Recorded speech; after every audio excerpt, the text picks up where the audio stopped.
Major funding for these broadcasts has been provided by grants from New York Community Bank, AmTrust Title Insurance Company, Perfect Building Maintenance, M&T Bank, Customers Bank, Marks Paneth LLP, Capital One Bank, Collins Building Services, Meridian Capital Group. Additional support has been provided by grants from AKA Hotel Residences Corman Communities, Ariel Property Advisors, Amerant Bank, Bank of America Merrill Lynch, Briarwood Organization, Chase Commercial Mortgage Lending, Chase Commercial Term Lending, Citizens Bank, Dime Community Bank, Douglaston Development Levine Builders, Flushing Bank, Friedman LLP, Handro Properties LLC, Handler Real Estate Organization, Hodges Ward Elliott INC, Investors Bank, James D. Kuhn Real Estate Institute at Syracuse University, John Casamatides Red Apple Group, Keysight Capital Partners, Matone Group, New Banks, Newmark Knight Frank, Ocean First Bank, Optimum Window Manufacturing Corp., People's United Bank, Rockefeller Group, Rosewood Realty Services, Stonehenge NYC, SVN CPEX Real Estate Services, Tierra CRG, the Meringer Family Foundation, and these friends.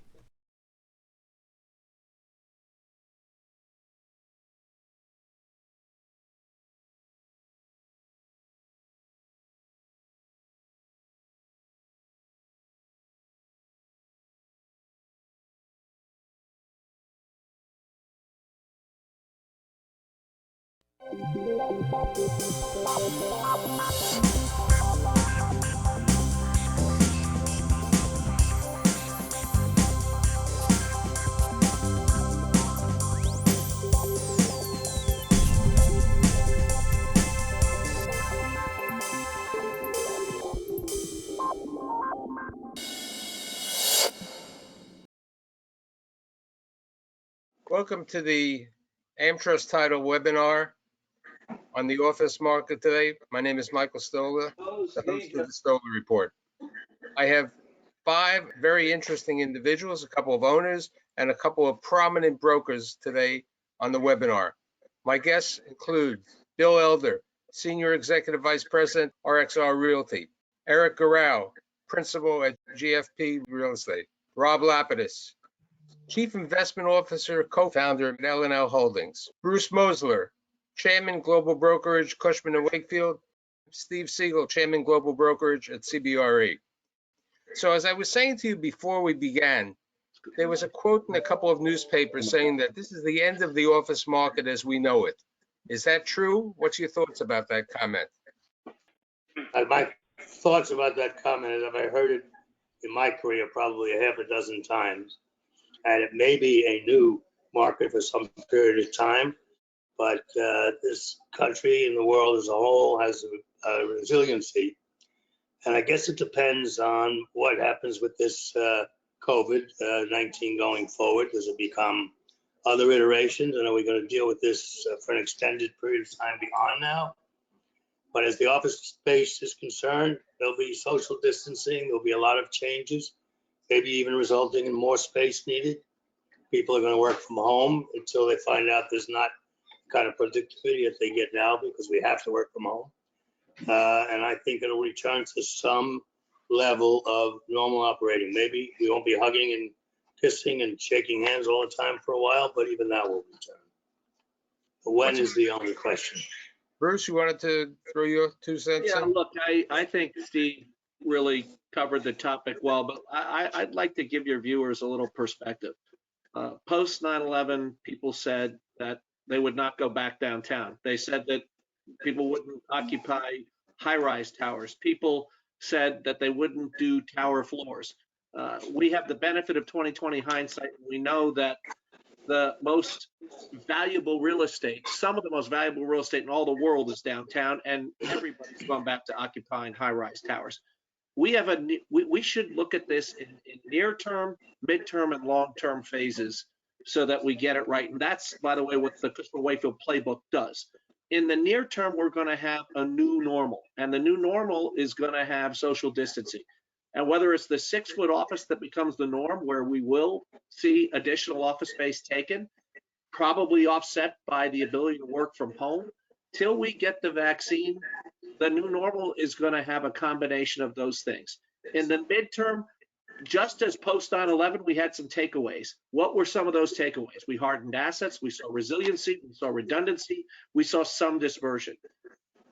Even as we speak, there are major commitments being made by technological companies to grow. And I'm not talking about 100,000 feet, I'm talking millions of feet amid the COVID, if you will, tragedy. The bottom line is it's impossible in this moment to say, how does it all fall out? What's the percentages?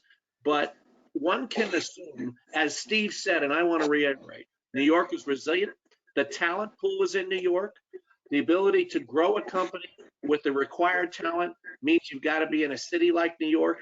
I think net with new distancing, what I think will be the new norm, even in the long run, with distancing being a component part of this and de-densification being part of that, at least some of the new normal, I think we'll see net a little bit more office space taken over the long run. That's just one man's view. Okay, but I think I already have tenants reaching out or in the market with us now who are stepping back and looking at their space plan, the former open plan with one desk on top of another, actually people going into desks that aren't theirs until the next day. And they are redesigning their space to change it to allow for the social distancing, and is resulting in more space, not less. okay. Unfortunately, you're talking about larger tenants. Eric, who happens to have what, 290 tenants in your portfolio? 2,800. Many of these people can't afford to do social distancing. They're small tenants. How are you gonna take the person who has 1,500 square feet and say to him, you're now gonna have to work with 500 square feet? Well, I think the first thing you want to point out is if you look at today's circumstances versus today's human nature, it's more likely the circumstances will change faster than human nature will change. So if you think human nature is about being together and being in offices, I think that'll outlive today's circumstances. I think that's sort of what you said. I think that's right. As far as what we're going to do for the tenants, I think the lowest common denominator in New York is going to be the transportation system. So if people are willing to get on a subway and willing to get on a bus and willing to get on a train, I sort of find it hard to believe that they wouldn't be willing to get into an elevator with 3 other people. So we're going to come up with ideas around how we're going to keep the place clean, ideas of how we're going to freshen up the air, and ideas about how people want to come to work at which time. And I think we can figure it out. I was just on a call with my whole team, and we already have plans for all the buildings in terms of how people come in, how people come out, how people interact with the staff. So I think the reality is I think it's going to make a lot of sense. I think people have to be really responsible about how they're feeling and what the current status of their health is before they decide to enter the workplace and enter the public. Both Bill and Rob are in the middle of doing major renovations or construction of new buildings. Rob, you're doing 425 Park Avenue, which is considered the Harvard Business Review this week as the healthier building. How are you changing the configuration? And Bill, a similar question on 550 Madison. How are you changing your configuration to take care of the new social distancing, work ethic, and so on? Well, I want to answer first your question before, and the headline that you brought up is a headline to sell papers and get people to react to news. I think one of the things I've learned a lot about being from home the last couple of months is not to watch the news. It's the same, crazy headlines all the time. So I watch like 15 minutes of CNBC in the morning. I see what the market is at the end of the day, and I try not to think about it. So that was an hysterical headline. Will things change? Of course. We evolve. From each crisis, we learn something. There were some permanent implications from 9/11, some permanent implications from the financial crisis. There'll be some permanent implications here. But Eric's 100% right. Human beings are collaborative social animals. We work much better together in a common office than we do. Listen, Zoom and all this WebEx stuff is great as a supplement. When I see Steve Siegel, I'm going to hug him. All right? I'll take the risk. Me too. Me too. We all will. Put in context. Now, you asked about changes we're making. 425 will be done in 4 months. We're making no changes, right, realistically. But that building, we had the opportunity to think very, very forward thinking in terms of air filtration, amenities, touchless security, all the types of things that the new tenants are going to want to have in their building. Not everyone can afford to be in that address.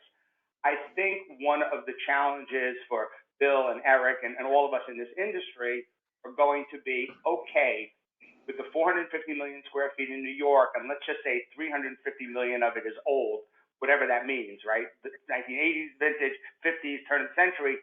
What can we do to those buildings to have them make some of these accommodations?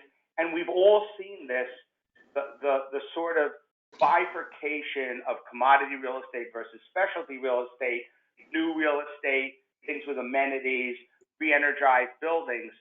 Everything we're learning from this crisis is now going to be part of what that differentiation is.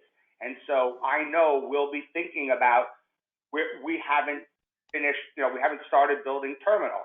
I know we'll be thinking about what there will be changing about the plans to make it better for the 21st century tenants, including some of the things we're learning from this crisis. So short term, listen, the next 18 months, it's a crapshoot. When's there therapeutics? When's there a vaccine? You'll come to work more quickly in the Sun Belt than you will in New York City. And I think it's going to be a very slow, gradual process back to office buildings in the city. But we have to be empathetic. We have to be realistic. And if most of our employees take a subway or bus or a Metro North or whatever, we have to be empathetic. They might not be comfortable traveling that way for a while. But we're going to have to be much more flexible about working from home and staggered work schedules for a period of time. Once the vaccine is there is going to be, there might not be a V recovery in the economy. There's going to be a V recovery in socialization. We're going to be dying to go to Yankee games and concerts and Broadway shows. But for the next 6, 12, 18 months, whatever period is going to be a little bit of less of everything and a very gradual reintroduction into normalcy. Just adding on to Rob, if I might, I'm beginning to miss people I don't even like. So that's really a problem. That's why we put this together, because I love it. we really don't like on this. So a couple of thoughts. So, when you look at what's going on in the United States and around the world, it affected everybody, right? And some, much more devastating than others, but it's a pretty tragic event, especially for small businesses. However, it lets everybody kind of reset the deck as far as their businesses, how they use technology, how they use real estate, their teams, what's important about collaboration. And I think people learned a lot of lessons about, how to make an effective workplace even better. So the things that people are going through right now, especially on, the larger tenant side, is this, the push for density went too far, right? We've been hearing that for a long time. Now this gives everybody the opportunity to de-densify. That's going to happen right away. And so, out of our, call it, 19, 20 million feet of office in New York City, we have conversations every day with our largest, kind of customers, tenants, and that's a universal theme. And so they're trying to sort through, does that mean satellite offices in other parts of the country, other parts of New York City? Working from home, though, doesn't seem like that's like a great long-term option, because, I think if we've all said the collaboration and the, human interaction is really important. People are reevaluating the plans that they've got for, buildings that they're going to be moving into within a year or two, taking the time to kind of redesign those. Technology is going to be a big part of the reentry into real estate, right? So again, I think this gave everybody the opportunity to sit back, what works, what doesn't. I mean, we found in our own organization, the things that we've been doing for years, as far as our, data storage and, communicating, pushing things around, was ineffective. There's certain tools that we've been using that, up until everybody working from home, we've now identified ineffective. So that'll give us the opportunity to kind of redo our platform so we can run more efficiently. The IT component, the sensors in offices and, all the things that'll be application based for real estate consumers, touchless, openings for doors and cabinetry. It's not just a COVID issue. It could, there's long lasting, I think, benefits that come out of a lot of this. We know that the Fortune 500 large companies paid their rent in April. Okay, with Eric's 2,900 tenants in his property and your other properties, what amount of tenants paid do you project for tenants paying their rent in the month of May? Any discussion, Eric? So we received about 92% in March. So far, we're about 60% in April, but we told the tenants who needed help to go apply for the PPP loans and not to pay us April rent until they got the loans. We're looking at it when we think the loans are going to be distributed, which we think will be relatively soon. The next 2 weeks after that is going to give us a good indication of what people are going to do with that money. So we sort of assume around the middle of May, I'll have a good idea. But I don't think May will be worse than my April. Bill and Rob?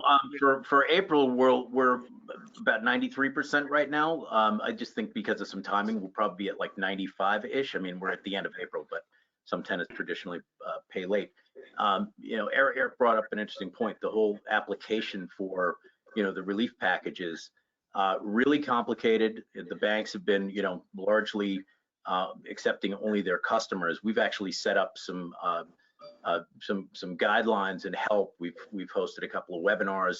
We've got a volunteer program on our website so that you can call us. We'll help you fill the paperwork out with some experts that can get through a lot of the difficulty and some of the application pieces. So it's not as easy as everybody thinks to get this money. Rob, what do you see in your properties?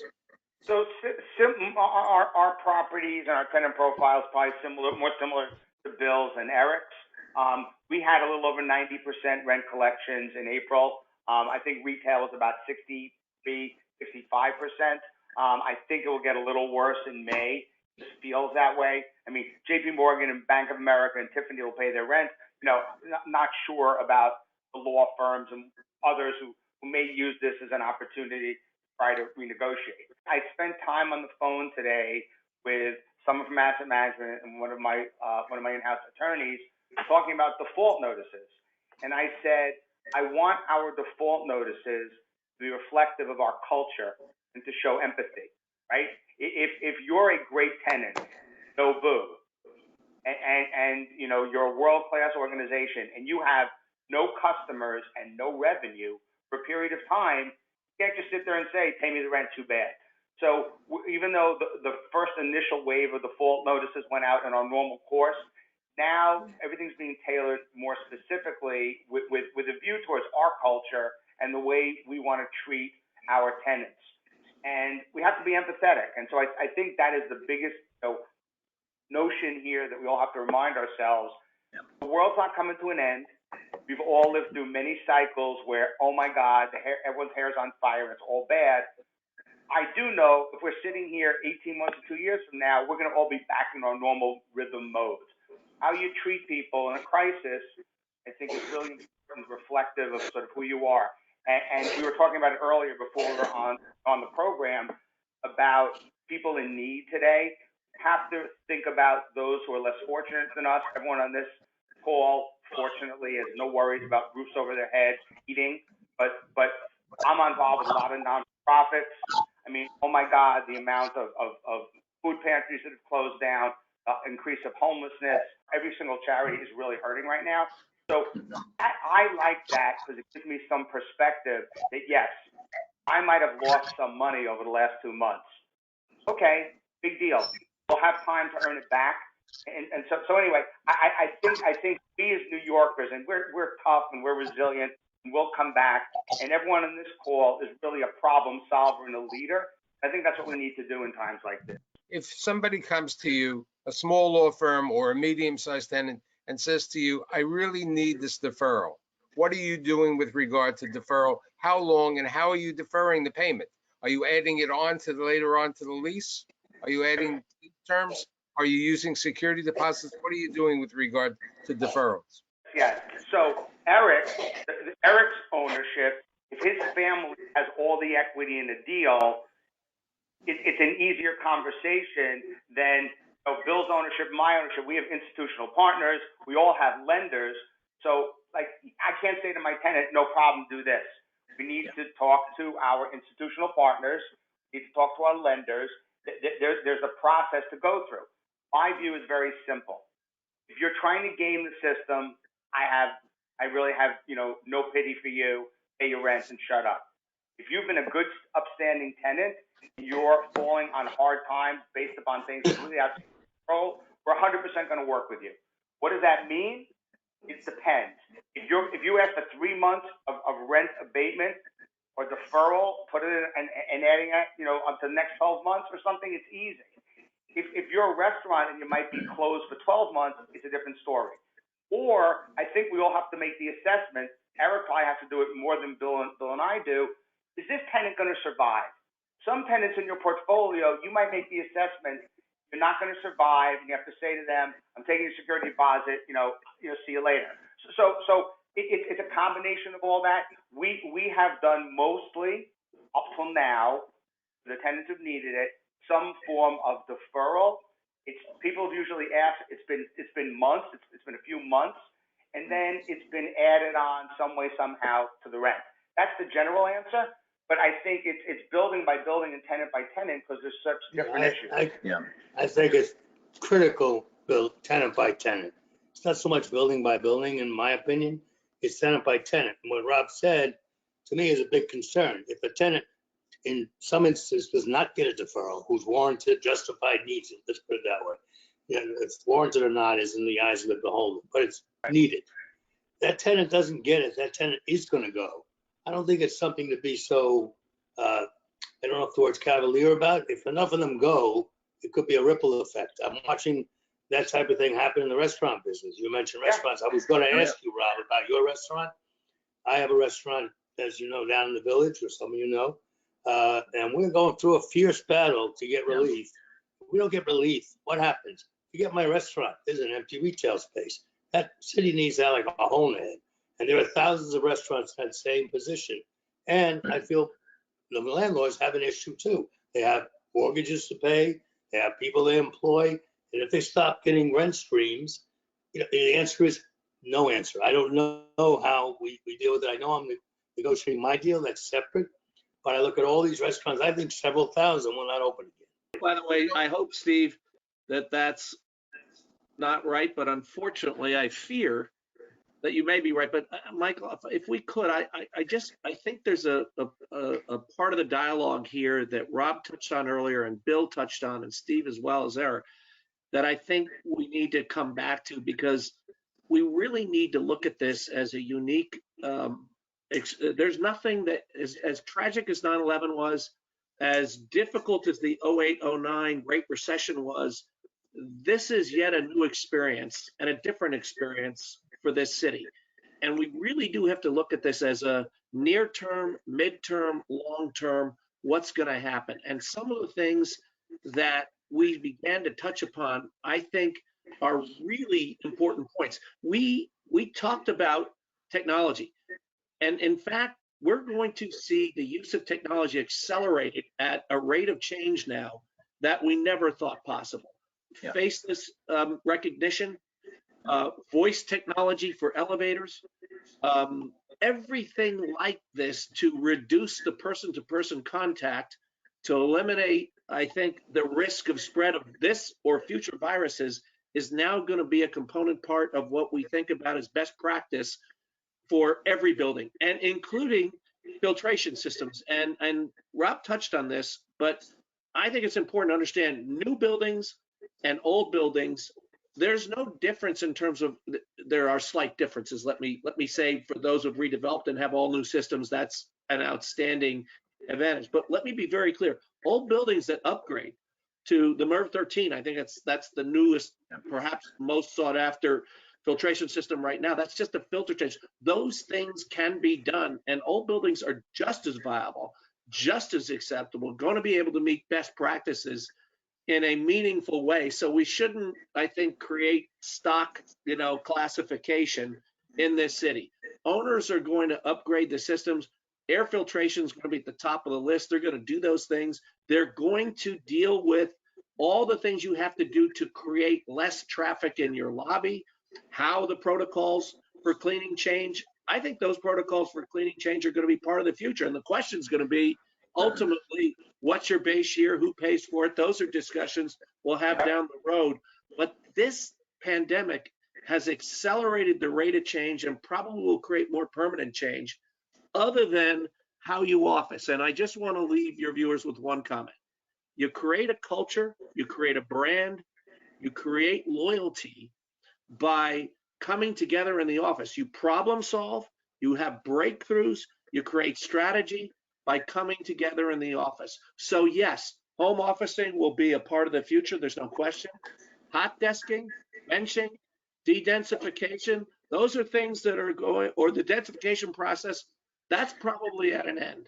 But there will be new norms that I think we take away from this for the pop. You honestly believe that every single older building, if you will, can afford to do what you're suggesting they need to do and compete from a rent perspective with the newer product? I, for one, don't think so. I've looked at older buildings for clients. Look at 4 Times Square, 1999 building, spending close to $200 million to do what you're talking about. Got an empty pallet or clean pallet, and they could do that and then go out and get the rents that were required to do that. You think a building with 80% occupancy, 90% occupancy can do those kinds of things? Steve, My answer is no. Hold on. I'm going to parse your question because I think you've asked the question in a little bit of an unfair fashion in the following way. Do I think an old building can meet all the standards of a brand new building with brand new systems? No, but that's not what I'm saying. What I'm saying is an old building can create and meet best practice standards through air filtration by doing certain things. Are they going to have all the same technologies, all the same new systems? No, but I don't think you can. I really do believe that older buildings can meet acceptable best class standards by doing certain amounts of work. Maybe for air filtration, I'm going to have to cut this. broad list. I Okay, like there to you talk about, who said I like to argue about stuff? Let's Yeah, go. by the way, I agree more with Steve than Bruce on this one. Sorry, Bruce. Talk about another. And that's okay. And Here, that's here. Thank you, okay. Rob. Thank you, Rob. We have to leave at this time, and we'll return next week.